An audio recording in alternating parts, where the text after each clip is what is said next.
연말정산은 쉬운 듯하면서도 쉽지 않은 주제입니다. 본래 종합소득세 과세표준 확정신고를 하여야 할 부분을 소득세법에서 연말정산으로 대신할 수 있게 한 제도인데 그리 쉽지는 않죠. 연말정산도 종합소득세 과세표준 확정신고의 한 형태라고 생각하시면 됩니다. 이번에 거의 대부분의 근로소득자들이 적용받는 신용카드 사용액 소득공제를 알아보도록 하겠습니다.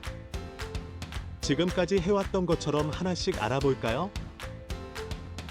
신용카드 등 사용금액 소득공제는 조세특례제한법 제126조의 이 규정에 따라 근로소득자의 소득금액에서 각 근로소득자의 총급여액과 결제수단별 공제율을 차등 적용하여 일정 금액을 공제하여 주는 제도입니다.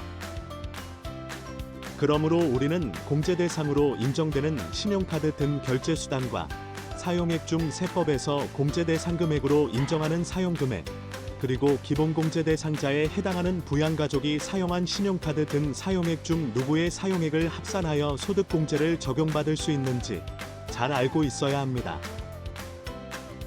먼저 신용카드 등 사용금액에 대한 소득공제는 근로소득이 있는 거주자로 규정하고 있으므로 종합소득 중 근로소득이 없다면 이 규정은 적용받을 수 없습니다.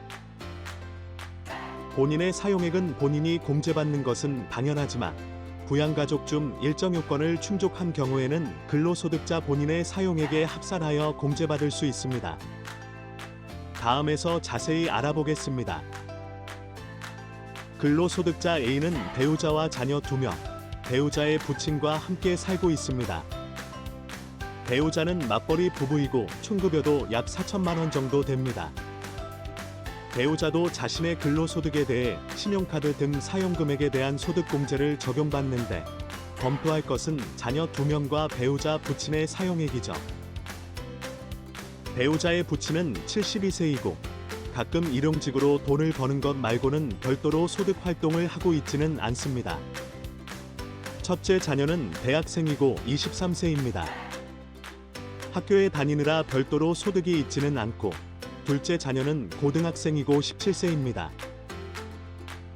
가족들 중 배우자는 자신에 대한 공제만 받고 A가 부양가족 등에 대한 기본공제와 추가공제를 적용받는다고 가정할 경우 기본공제 대상자는 둘째 자녀와 배우자의 부친이 해당합니다. 신용카드 사용액 중 자신의 사용액 이외의 금액은 기본공제 대상자 범위의 부양가족 중 배우자, 직계존속, 직계비속, 입양자의 사용액만 합산할 수 있습니다. 다만 자녀 1의 경우를 보면 20세 초과로 연령 요건을 충족하지 못해 기본공제 대상자에 해당하지는 않지만 신용카드 사용액 소득공제 적용 시에는 소득금액 요건을 충족한다면 연령 요건을 충족하지 않아 기본공제 대상자에 해당하지 않더라도 신용카드 사용액에 대해 소득자 본인이 공제 적용 받을 수 있습니다. 그러므로 위의 가족 사례에서는 A 본인의 사용액과 자녀 1, 2의 사용액, 그리고 배우자의 부친의 사용액을 합산하여 소득공제를 적용받을 수 있습니다. 공제 대상 신용카드의 범위는 어디까지일까요? 신용카드 등 사용액은 신용카드와 현금영수증, 직불카드, 선불카드, 직불전자수단과 선불전자수단을 사용하여 결제한 금액을 말합니다. 그리고 신용카드 등을 사용하여 결제한 금액 중 공제 대상 사용액에서 제외하는 금액에 대해서는 세법에서 상세히 규정하고 있지만 실무에서는 대부분 국세청의 간소화 서비스에서 제공하는 자료상의 금액 또는 카드사 등으로부터 제공받는 자료상의 금액에 이미 구분되어 집계되므로 이 부분에 대해서는 넘어가도록 하겠습니다. 신용카드 사용금액이 있다 하여 모든 금액을 공제하는 것은 아니고 신용카드 등 사용금액이 자신의 총급여액의 25%를 초과할 경우 적용하고 25%를 초과하여 사용하지 않은 경우에는 적용을 받을 수 없습니다. 앞에서 살펴본 것처럼 신용카드 등 사용액 산정 시 인정되는 결제수단이 여러 가지가 있는데 이에 대해 세법에서는 공제율을 결제수단별로 차등 적용하고 사용처별로도 차등 적용합니다. 전통시장 사용분과 대중교통 이용분은 40%, 도서, 공연, 박물관과 미술관 입장료 및 신문구독료, 직불카드와 현금영수증 사용액은 30%, 신용카드 사용액은 15% 공제가 적용됩니다. 신용카드 등 사용금액 전부를 근로소득금액에서 공제하는 것이 아니라 일정 한도를 적용하여 한도를 초과한 금액은 소득공제를 적용받을 수 없습니다. 공제 한도를 초과하였더라도 도서, 전통시장, 대중교통, 소비증가분에 대해서는 추가로 공제를 받을 수 있습니다.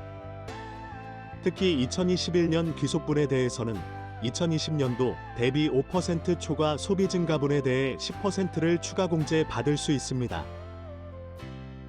앞에 추가 공제액 계산 시 공제 가능 금액 계산은 다음과 같습니다.